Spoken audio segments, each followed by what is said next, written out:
కోసమండి ఇప్పుడు ఒక సమయం రాబోతుంది. ఎవరి కోసం ప్రార్థన చేయాలి తెలుసా? 13వ తారీఖు మన రాష్ట్రంలో ఏం జరగబోతున్నాయి? ఎలక్షన్స్ జరగబోతున్నాయి కదండి. ఈ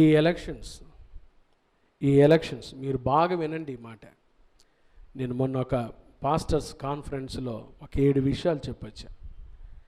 ఈ ఎలక్షన్లో కానీ మీరు ఓటు హక్కు సరిగా వినియోగించుకోకపోతే, మీ ఓటు హక్కు సరిగా వాడకపోతే ఆఖరి ఎలక్షన్స్ అవుతాయి. ఇవి మనకి ఆఖరి ఎలక్షన్స్ అవుతాయి. అంటే పాస్టర్ గారు తర్వాత 5 ఏళ్ళకు వస్తాయా రావంటే చెప్పలేం. ఈ ఎలక్షన్సే చాలా కీలకమైన ఎలక్షన్స్. ఈ ఎలక్షన్స్లో మీ ఓటు హక్కు జ్ఞానంగా ఆశీర్వాదం. మరి ఎవరికి ఓటేయాలి? ఒక 7 విషయాలు చెప్తాను నేను. పైన రాసుకోండి. బైబిల్లో నుంచే చెప్పొచ్చు. పాస్టర్స్ కాబట్టి మొన్న వాళ్ళందరూ పాస్టర్స్ కాబట్టి సంఘాలకు చెప్తారని 7 విషయాలు చెప్పాను నేను. ఇవి చాలా కీలకమైన విషయాలు. ఎవరికి ఓటేయాలి? బైబిలే చెప్పింది. మీరు పలాని వారిని ఎన్నుకోండి అని బైబిలే చెప్పింది. ఏర్పాటు చేసుకోండి. మొదటిది ఎవరిని ఎన్నుకోవాలి? బైబిల్లో చక్కటి 7 విషయాలు నేను ఆ పాస్టర్స్ కాబట్టి కీలకమైన వ్యక్తులు కాబట్టి వాళ్ళు ఒక 7 విషయాలు చెప్పచ్చు. అపోస్తుల కార్యాలు 6:5. మొదటిది విశ్వాసులను ఏర్పాటు చేసుకోవాలి. ఎవరిని ఏర్పాటు చేసుకోవాలండి? విశ్వాసులను, అంటే దేవుని భయం కలిగిన వారిని. అపోస్తుల కార్యాల 6:5లో ఏముందంటే సంఘ పెద్దలను ఎన్నుకునేటప్పుడు వాళ్ళు ఎవరిని ఏర్పాటు చేసుకున్నారు తెలుసా?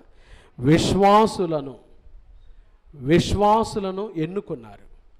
దేవుని భయం కలిగిన వారిని ఎన్నుకున్నారు. అలాగే మనం కూడా ఎన్నుకునే ముందు ఎవరిని ఎన్నుకోవాలి? విశ్వాసులను ఎన్నుకోవాలి. రెండవది అపోస్తుల కార్యాలు 6:3 పైన వచనంలో ఆత్మగలవారిని కదండి, those who are filled with God, దేవుని ఆత్మతో నిండుకొనిన వారిని మనం ఎన్నుకోవాలి. పరిశుద్ధాత్మతో నింపబడిన వారిని ఎన్నుకోవాలి. వీళ్ళు ఏ పార్టీలో ఉన్నారు చెప్పండి పాస్టర్ గారు అంటే అంత ఆలోచన చేయాల్సిన పనిలే. మనం కాస్త దైవ భయం, దేవుని గురించిన జ్ఞానం, దేవుని భయం, విశ్వాసం దేవుని మీద ఎవరికైతే ఉంటుందో వారిని ఎన్నుకోవాలి.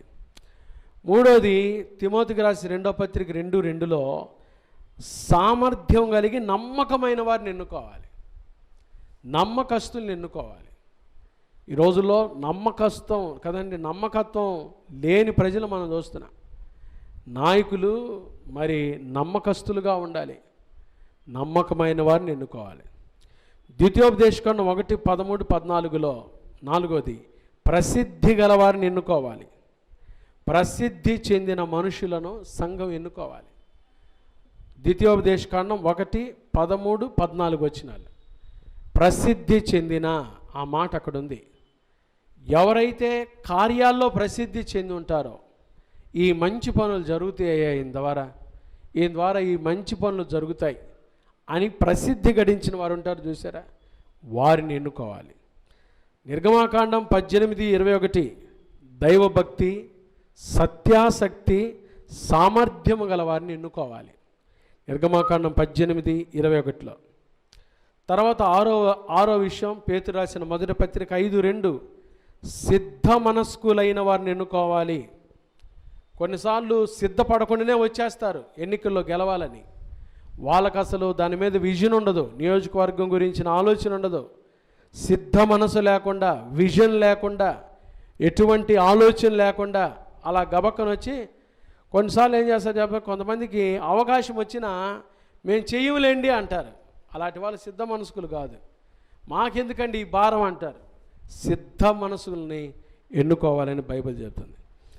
ఆఖరిగా తిమోతి మొదటి పత్రిక 3:2 నిందారహితులు, ఏకపత్ని పురుషులు, మర్యాదస్తులను ఎన్నుకొనుడి. మర్యాద గలవారిని ఎన్నుకోవాలి. 7 విషయాలు మొన్న పాస్టర్స్ కాన్ఫరెన్స్లో నేను చెప్పవచ్చు. ఎందుకంటే చాలా కీలకమైన ఎలక్షన్స్ ఇవి. కాబట్టి మనము సంఘముగా ఓటేసే ముందు చాలా జాగ్రత్తగా మన ఓటు హక్కును మనం వినియోగించుకోవాలి. మనం భారతదేశ పౌరులం కదండి. మనం భారతదేశ పౌరులం అయిన తర్వాత ఏ పౌరులమయ్యాం? పరలోక రాజ్య పౌరులమయ్యాం. కాబట్టి మొట్టమొదట మనం భారతదేశ పౌరులం కాబట్టి ఈ దేశం యొక్క పౌరులంగా మంచి నాయకులు ఎన్నుకునే అవకాశం దేవుడు ఈ సంవత్సరం ఇచ్చాడు. 13వ తారీఖు సార్వత్రిక ఎన్నికలు జరగబోతుండగా దేవుడు ఏర్పాటు చేసే నాయకులు దైవానుసారమైన దైవ చిత్తానుసారమైన నాయకుల కొరకు మనం ప్రార్థన చేయాలి. మనుషులందరి కొరకు ప్రార్థన చేయాలంట. రెండవది రాజుల కొరకు ప్రార్థన చేయాలంట. మూడవది అధికారులందరి కొరకు మనం ఏం చేయాలంటే చెప్పండి? ప్రార్థన, విజ్ఞాపనలు, ప్రార్థనలు, యాచనలు, కృతజ్ఞతాస్తుతులు చేయవాలని హెచ్చరించుచున్నాను.